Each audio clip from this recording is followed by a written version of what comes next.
নিজের হাতে লাগানো ফুল গাছ থেকে ফুল পেরে বৃহস্পতিবারের পুজো দেওয়ার একটা আলাদা রকমই তৃপ্তি, তাই না বলো? আর তার সঙ্গে তো ঘরের কাজ বাজ আছেই। তো সাথে থাকো আমার, আশা রাখছি আজকের ব্লগটাও তোমাদের প্রত্যেকের খুবই ভালো লাগবে। Hello everyone, good morning, welcome back to my channel. আশা করছি সকলেই খুব ভালো আছো। বীরভূম জেলার ছোট্ট একটা শহর থেকে আমি সুধা আবারও চলে এসেছি নতুন দিনে নতুন আরও একটা ব্লগ নিয়ে। তো সাথেই থাকো আমার। একেবারে ফার্স্ট মর্নিং উঠে পড়েছিলাম, ছেলেকে কিন্তু স্কুলের জন্য ওইদিকে রেডি করিয়ে স্কুলের গাড়িতে বসিয়ে দিয়ে এসে এইদিকে দেখছি মা একদম ফ্রেশ হয়ে নিয়েছে। তো সেই কারণে মাকে বললাম যে আজকে তো বৃহস্পতিবার, তো চলো এদিকে কিন্তু ফুলগুলো আর তার সঙ্গে হচ্ছে বেলপাতা একটু পেরে দাও। তো এই যে দেখতেই পাচ্ছ, যারা যারা আমাদের বাড়ির বাইরেটা দেখোনি তো তারা দেখে নাও। এই যে আমাদের বাড়ির বাইরেটা একদম কিন্তু মেন গেটে আছে দেখো মাধবীলতার গাছ। আর মাধবীলতার গাছটা কিন্তু একদমই ছোট্ট মতো ছিল, তো এটা কিন্তু বাড়তে বাড়তে দেখতেই পাচ্ছ অনেকটা ছড়িয়ে পড়েছে। আর যেদিকে যেদিকে লতাগুলো ছড়িয়ে পড়েছে তো সেটাকে আমি সুন্দর করে ওই যে গেটের সামনেই ঝুলিয়ে দিয়েছি। তো এখন দেখতে পাচ্ছ এই যে এটা হচ্ছে অ্যালামুন্ডা গাছ। তো মা এদিকে কিন্তু অ্যালামুন্ডা ফুলটা পাড়ছে সকাল টাইমে, জানো তো, যেই না চোখ খুলি সেই দেখি কিন্তু এইদিকে লোকে ফুল পাড়ছে, ওইদিকে লোকে ফুল পাড়ছে। তো একটুখানি রাগও হয়, আবার একটু ভালোও লাগে যে যাই হোক, ফুল তো এমনি ধরো গাছের থেকে পারলে মনটা খারাপ হলেও এমনি ঠাকুরের চরণে যাবেই।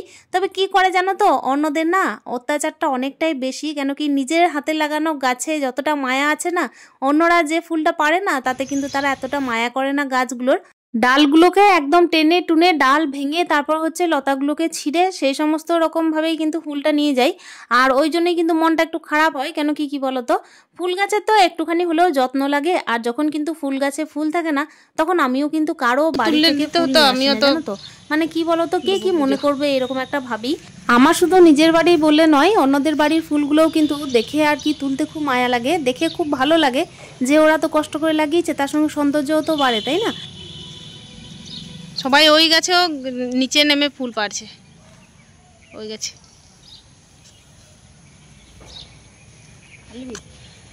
না ঠিক আছে, আবার ওইদিকে জবা ফুল আছে তো ঘরে।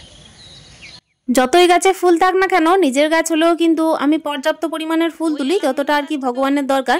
আসলে কি বলতো, সবকিছুই কিন্তু ভগবান সৃষ্টি। আর ভগবান সৃষ্টি কিন্তু কোনো জিনিসই ভগবান বলেননি যে নয় ছয় করতে, সব কিছুই কিন্তু ভগবান বলেছেন যে উজাড় করে না দিয়ে সমস্ত কিছুই কিন্তু রয়ে করতে, তাই না? ভগবানের নির্দেশই তাই। আর এই তো আমি নিজের জন্য বললাম বেলপাতা তুলে দাও। আসলে কি বলতো, এই সমস্ত জিনিসগুলো যদি জোগাড় হয়ে থাকে না তাহলে খুবই ভালো, তা নাহলে তো আমাকে স্নান টান করে আবার আসতেই হবে। আর ওই দিকে না আমাদের দেখেছো বাড়ির সামনাসামনি একটা তেঁতুল গাছ আছে, তো ওখানে একটা কাকিমা কিন্তু তেঁতুল করেছিলেন। আমাদের এখানে প্রত্যেক দিন যেহেতু ঝড় বৃষ্টিটা মোটামুটি হচ্ছে, তাই ওই কারণে না ওই যে ঝড় হলেই একদম তেঁতুল গাছ থেকে তেঁতুল পড়ে আর সবাই কিন্তু কুড়াতে চলে যায়। যদিও বা আমি খুব একটা মানে কুড়াইনি, মা কখনো কখনো গিয়ে আর কি কুড়িয়ে আনেন, যখন সকাল টাইমে আর কি ঠাকুর প্রণাম করতে যান তখন কিন্তু মা কুড়িয়ে আনেন, তবে আমারই কুড়ানো হয় না। তো চলো বন্ধুরা, এদিকে কিন্তু কাজ বাজ সারতে হবে, ওই জন্য বাড়ি চলে এসেছিলাম। এদিকে কিন্তু মাও চলে গেছেন ফুল টুল দিয়ে, আর ওইদিকে কিন্তু মা সেন্টার মানে পৌঁছে গেছেন অলরেডি হয়তো। আর এখন দেখতে পাচ্ছ সংসারের কাজে লেগে পড়ি। সকালে এক কাপ চা তার সঙ্গে হচ্ছে ওষুধ খেয়ে কিন্তু দিনটা শুরু করেছিলাম। আর ওই তো বললাম ছেলের জন্য কিন্তু একটু টিফিন বানিয়ে দিয়েছিলাম।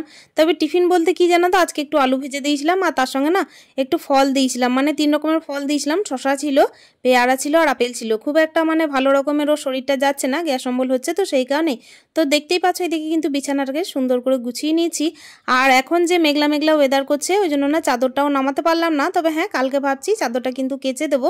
আর এখন দেখতেই পাচ্ছ এই যে খাটটা একটু হালকা হাতে মুছে নিচ্ছি। আসলে এই যে স্টিলের খাট তো ধুলোটা না ভালোভাবে বোঝা যায়, জানো তো।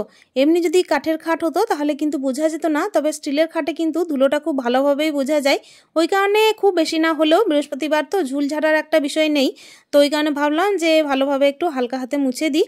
আর হালকা হাতে মুছলে কি হয় বলো তো, মানে প্রত্যেক দিন যদি ডিপ ক্লিন নাও করি তবুও কিন্তু মোটামুটি চলে যায়। আর আমার তো যেহেতু ব্যস্ততার লাইফ, মানে সকাল থেকে কিন্তু ছেলের পিছনে প্রচুর তাড়াহুড়ো, তাই এই সমস্ত কাজগুলো ছেলের যদি মানে ওই 10টার সময় স্কুল থাকে তখন কিন্তু করা যায় না, তারপরে করতে হয়। আর এখন যেহেতু একদমই কিছুদিন যাবত ছেলের একদম মর্নিং স্কুল হচ্ছে, সেই কারণেই কিন্তু আমি এগুলোতে আর কি হাত দিতে পারছি। মোটামুটি সংসারে কাজ বাজ সেরে পুজো টুজো দিয়ে কিন্তু কাজ করা যাবে। তবে আজকে চিন্তা ভাবনা করেছি যে বৃহস্পতিবার তো সেই কারণে কিন্তু একদম রান্না বান্না করে ধীর স্থিরভাবে পুজো দেবো, কেন কি দেখো বৃহস্পতিবারে পুজো যেই দিতে লাগবো না তখন অনেকটাই দেরি হবে। এদিকে যদি আবার ছেলে মোটামুটি ঠিক টাইমে চলে আসে তাহলে কিন্তু ওর খিদেটাও পেয়ে যাবে, সেই কারণে রান্নাটাকেও রেডি করে রাখতে হবে। অনেক রকম চিন্তা ভাবনা থাকে বন্ধুরা মনের মধ্যে, কেন কি চিন্তা ভাবনা না রাখলে তো সকালে উঠে সংসারটা করা যায় না ঠিকঠাক, একরকমভাবে কিন্তু ঘুমাই আর একরকমভাবে দিনটা ব্যস্ততার মধ্য দিয়ে শুরু হয়। হয় রান্নাটা আগে কিংবা পরে, কিন্তু করতে তো হয়, তাই না? আবার আজকে আমাকে ডাক্তারের কাছেও একটু যেতে হবে, মানে আমি আমার ছেলেকে যেখানে আর কি দেখাই, তো 2 রকম ডাক্তার রেখেছি জানো তো হাতে। একরকম হচ্ছে হোমিওপ্যাথি, একরকম হচ্ছে অ্যালোপ্যাথি। তো আজকে আমি অ্যালোপ্যাথি ডাক্তারের কাছে যাব না, আজকে আমি হোমিওপ্যাথি ডাক্তারের কাছে যাব। উনি গ্যাস অম্বল ওষুধটা খুবই দেন, মানে আমাদের বাড়িতে বলতে পারো ফুল ফ্যামিলি কিন্তু এই গ্যাস অম্বলের জন্য ওনার কাছেই আর কি ভরসা পান। 2 দিন যাবত অ্যালোপ্যাথি ওষুধ ছেলেকে দিলাম, কিন্তু কি বলতো বমিটা বন্ধ হলেও না গ্যাসটা ভেতর ভেতর থেকেই গেছে। আর অ্যালোপ্যাথি ওষুধ কিন্তু যে ডাক্তারবাবু দিয়েছিলেন তো তার ওষুধও চলছে, তার সঙ্গে কিন্তু যতক্ষণ না ওই হোমিওপ্যাথি ডাক্তারবাবুর কাছে ওষুধটা খাওয়া হয় না ততক্ষণ যেন গ্যাসটা পুরোপুরিভাবে ঠিক হয় না। মানে অ্যালোপ্যাথি ওষুধে কি হয় যে চাপা রেখে দেয় তো জিনিসটাকে, আর হোমিওপ্যাথি জিনিসে না গ্যাসটাকে ক্লিয়ার করে দেয়, এরকম একটা ব্যাপার। আমার ভরসা, জানি না কে কি বিচার করো। তো চলো দেখতেই পাচ্ছ এদিকে কিন্তু টিভিটা, রিমোটটা সব কিছু কিন্তু সুন্দর করে একদম মুছে দিলাম। আর কালো জিনিসের ওপরে আর স্টিলের জিনিসের ওপরে ধুলোটা না খুব ভালোভাবে বোঝা যায়, সে কারণেই মুছে দিলাম। আর ওই তো দেখতেই পাচ্ছ ওইদিকে কিন্তু মোছামুছি করার পর আমি এই যে বিছানার মধ্যে যে সমস্ত বালিশগুলো ছিল তো সেগুলোকে সুন্দর করে একটু গুছিয়ে রেখে দিলাম। আসলে কি বলতো তখন তো মোছামুছি করছিলাম, সেই কারণে বালিশগুলোকে তখন রাখিনি। আর এরপর আমি না ঘর দোরগুলোকে সুন্দর করে ঝাড় দিয়ে দিয়েছিলাম। আর ঝাড় দেওয়ার পর না বাইরে কিন্তু দোরগোড়ায় মানে বালতিতে জল ঢেলে দিয়েছিলাম। যদিও বা সকাল টাইমে মানে জল ছড়া দেওয়া হয়, তবুও কিন্তু দেখো একটু মানে ওই যে যখন ঝাড়টা দিই না তখন কিন্তু আবারও জলটা ঢেলে দিই। এদিকে তো তোমাদেরকে বললামই যে আজকে কিন্তু আমি রান্না বান্না আগে করব, তারপর কিন্তু এদিকে পুজোটা করব। মানে বৃহস্পতিবার কিন্তু বেশিরভাগ দিনটাই বলতে পারো এরকমই করি। আসলে বৃহস্পতিবারে পুজো দিতে কিন্তু আমার অনেকটাই টাইম লাগে ঘরে, তারপর হচ্ছে যে সমস্ত মন্দিরগুলো আছে তো সেগুলোতেও ধূপ দেখাই, এই করতে করতে কিন্তু অনেকটাই দেরি হয়ে যায় বলতে পারো। আর কি বলতো বৃহস্পতিবারের জোগাড়টাও তো লাগে, সেই কারণেই। আর আমার ছেলে যেহেতু দেখো ভাত প্রিয়, তাই কিন্তু ওকে টাইমের মধ্যে ভাতও দিতে হয়। মাঝে কিন্তু আমাকে আবার বাজারও যেতে হয়েছিল। আমাদের বাজারটা কিন্তু একদম ঘরের দোরগোড়াতেই বলতে পারো। বাজারটা কিন্তু মানে দুপা হাঁটলেই আপাতত পাওয়া যায়, মানে সমস্ত কিছুই পাওয়া যায় বলতে পারো, শাক সবজি থেকে শুরু করে একদম মাছ মাংস সব কিছুই। তো আমি কিন্তু বাজারও গেছিলাম। এই যে দেখো কাঁচা কলা নিয়ে এসেছি, তার সঙ্গে কিন্তু কুদরি নিয়ে এসেছি, আর নিয়ে এসেছি দেখো এদিকে ঢেঁড়স। তো ঢেঁড়স আর আলুর একটা সবজি করব। ডাক্তারবাবু যেহেতু কিন্তু বলেছেন একদম হালকা পাতলা মশলা দেওয়া ছেলেকে খাবার খাওয়াতে, একদম কিন্তু ওর গ্যাস অম্বলটা প্রচুর পরিমাণের বাড়ছে, সেই কারণেই কিন্তু ডাক্তারবাবু এটাই বলেছেন। তাই ভাবলাম যে কি করব রান্নাটা তো বুঝে উঠতে পারছিলাম না, তাই ভাবলাম একটুখানি কুদরি আলু ভাজা করব, একটুখানি মাসকলাইয়ের ডাল করব, আর তার সঙ্গে এই যে দেখতেই পাচ্ছ ঢেঁড়স আলুর একটা তরকারি করব। এই করব আজকে। তার সঙ্গে একটুখানি পোস্তর বড়া করে দেবো যদি সময় হয়, সম্ভব হয়, মানে ওই রান্না বান্না করার পরে যখন খাওয়া দাওয়া সারবো আর কি তার আগে। তো এই যে দেখতেই পাচ্ছ আমি কিন্তু সবজিটা কেটে নিয়েছি। তো চলো এটাকে গুটিয়ে নিই। আর ওইদিকে না আমি ফ্রেশ হয়ে নেব, মানে কি বলতো গোপাল সোনাকে তো একটু খাওয়াতে হয়, সেই কারণে একটুখানি ফ্রেশ হওয়াটা দরকার আছে। তো ফ্রেশ ট্রেশ হয়ে কিন্তু তারপর দেখো এদিকে কিন্তু রান্নাবান্নায় লেগে পড়বো।